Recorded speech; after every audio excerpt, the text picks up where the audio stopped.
কোচবিহারের সরকারি MGN medical কলেজের সামনে মহারাজা জিতেন্দ্রনারায়ণ ভূপ বাহাদুরের একটি মূর্তির দাবিতে মেডিকেল কলেজের অধ্যক্ষ নির্মল কুমার মণ্ডলের কাছে একটি ডেপুটেশন দিল the Cooch Behar royal family সাকসেসর্স welfare trust. এদিন এই সংস্থার পক্ষ থেকে কুমার মৃদুল নারায়ণ জানান, মূলত 6 দফা দাবির ভিত্তিতে তাদের এদিনের এই ডেপুটেশন দেওয়া হয়।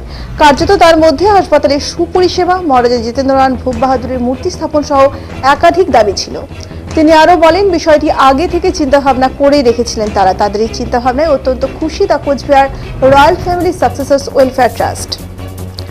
সভাপতি ডেপুটেশন দিতে উপস্থিত ছিলেন ডক্টর নির্মল মণ্ডল, হাসপাতালের এমএসডিপি তথা ভাইস প্রিন্সিপাল ডক্টর সৌরদীপ রায় সহ অন্যান্যরা। আজকে আমরা কোচবিহার এমজিএন মেডিকেল কলেজ এবং হসপিটালে এই মেডিকেল কলেজের সম্মানীয় অধ্যক্ষ মহাশয় এবং এমএসডিপি স্যার ওখানে উপস্থিত ছিলেন, অ্যাসিস্ট্যান্ট সুপারভাইজার প্রফেসর একজন ম্যাডামও উপস্থিত ছিলেন। সঙ্গে আমরা এখানকার যে পাবলিক প্রতিনিধি আছেন সরকার নিযুক্ত, তাকেও আমরা একটা স্মারকলিপি দিলাম এমজিএন মেডিকেল কলেজে সার্বিক উন্নয়নের ক্ষেত্রে এবং এমজিএন মেডিকেলে যে রোগী পরিষেবা যে দেওয়া হচ্ছে বা এখান থেকে মহারাজার সময় থেকে যে মানুষ এখানে পরিষেবা পাচ্ছে, সেই পরিষেবা আরও যাতে উন্নত এবং ভালো হয় সেই বিষয়ে একটা স্মারকলিপি দিলাম।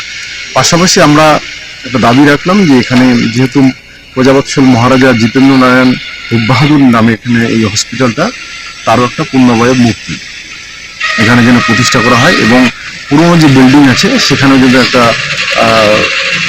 আবক্ষ মূর্তি একটা প্রতিষ্ঠা করা যায়, সেই বিষয়ে আমরা এখানে কথা বললাম। তো আমরা এখানে কথা বলে যতটুকু জানলাম বা আমরা যে বিষয়গুলো তাদেরকে অবগত করলাম, তো দেখছি যে ওরা অনেক বিষয়ে অনেকটাই অবগত এবং তারা অনেক কিছু পদক্ষেপও নিয়েছে। এটা আমাদের শুনে ভালো লাগলো যে মূর্তির বিষয়টা বা এরা আগেই এদের সিদ্ধান্ত নেওয়া হয়ে আছে এবং এটা আমরা 2021 সালেও আমরা একটা ডেপুটেশন দিয়েছিলাম, সেটাও তারা বললেন এবং সেটাও আমরা মনে করিয়ে দিলাম যে এই মহারাজা জিতেন্দ্রনারায়ণের একটা মূর্তির বিষয়।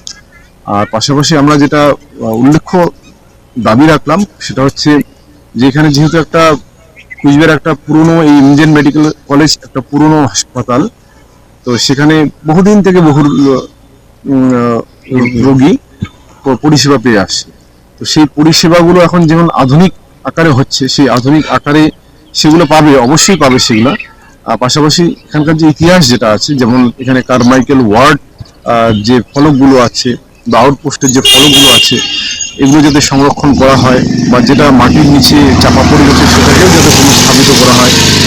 পুরনো যে গেটটা আছে সেখানে অনেক শেকড় জমে আছে, সেটাকেও যাতে সংস্কার করা হয়। মাতৃমার সামনে এখানে পেশেন্টদের বসার জন্য একটা যাত্রী প্রতীক্ষালয় করা এবং একটা পানীয় জলের সুবন্দোবস্ত করা। তারা বলছেন না, তারা এটা ইনিশিয়েটিভ অলরেডি নিয়েছে, শুনে ভালো লাগলো। এবং যে ক্লিনিং অপারেশনটা চলছে সেটা যাতে অব্যাহত থাকে। খাওয়া দাওয়ার যে পেশেন্টদের যে খাওয়া দাওয়াগুলো দেওয়া হয় সেগুলোর মান যাচাইটা যেন আরো পুঙ্খানুপুঙ্খভাবে করা হয়।